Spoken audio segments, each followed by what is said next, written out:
What's up? This is the Aoki Files with Steve Aoki, and today we have Ming in the studio, or in New York, home, chilling. You see the man chair? Oh yeah, the lazy boy. That Herman Miller. Yeah, so we're excited because we not only released Ming's EP with 2 Beeps, but we just released a remix EP because of the success of how well the EP did. But first off, I want to talk about Ming, and I want to just go into detail about like how I heard about Ming.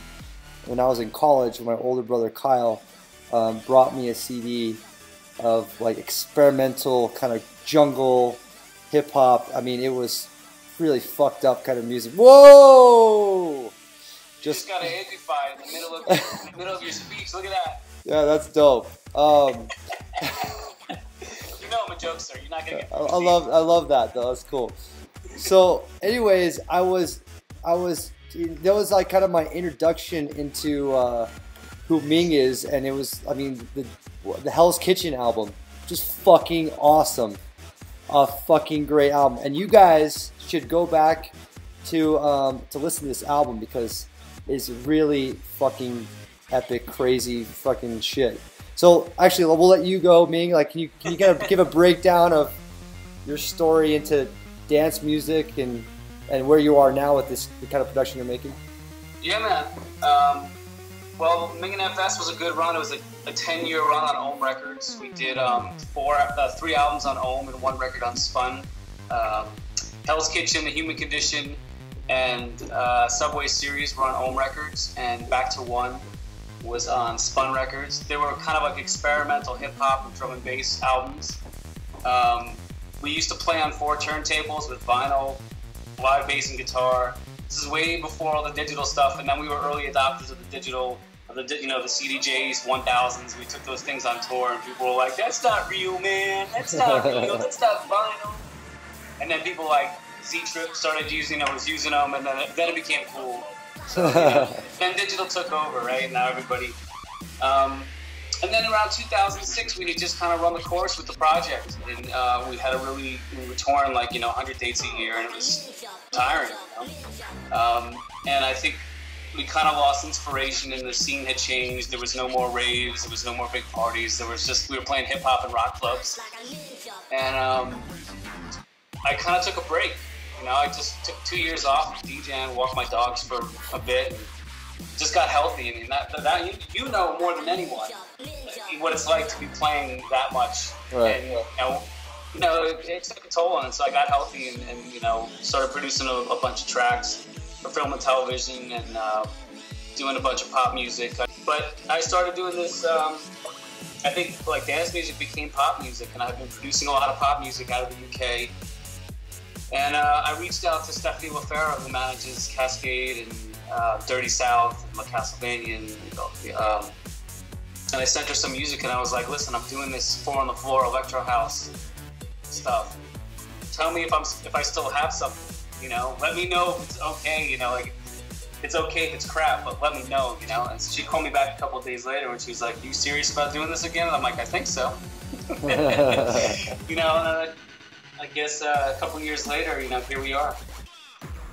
Well, I'm glad we picked up that EP because I was surprised, honestly. I was like, Ming, oh shit! I got this EP, and I didn't know what to expect. And then when I was like, I could be rocking these songs in my sets, no problem. When I started playing them, it was always a successful record for me to the crowd. So, I mean, the King Kong. Like, let's talk about that. The King Kong EP. I mean, where'd you get that from? Yeah, I mean, 2 Beeps and I have been working on some tunes.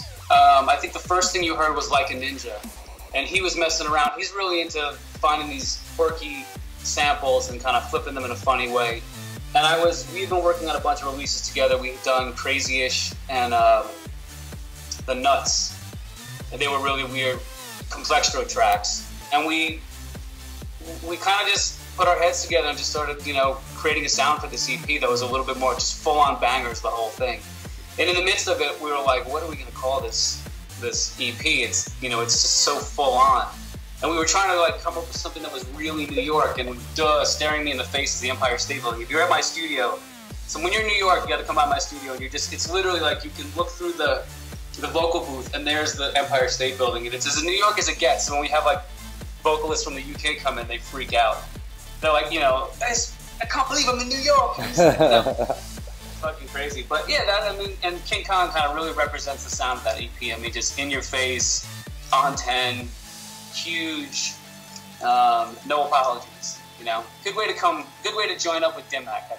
Yeah, it's actually the perfect kind of EP for us, which goes to why we did the remix EP, because fucking people were playing it out and DJs were actually hitting the label up. I'm sure they're hitting you up to remix this guy. I mean, remix these songs like the Ninja, King Kong. I mean, all these records are actually all bangers. So.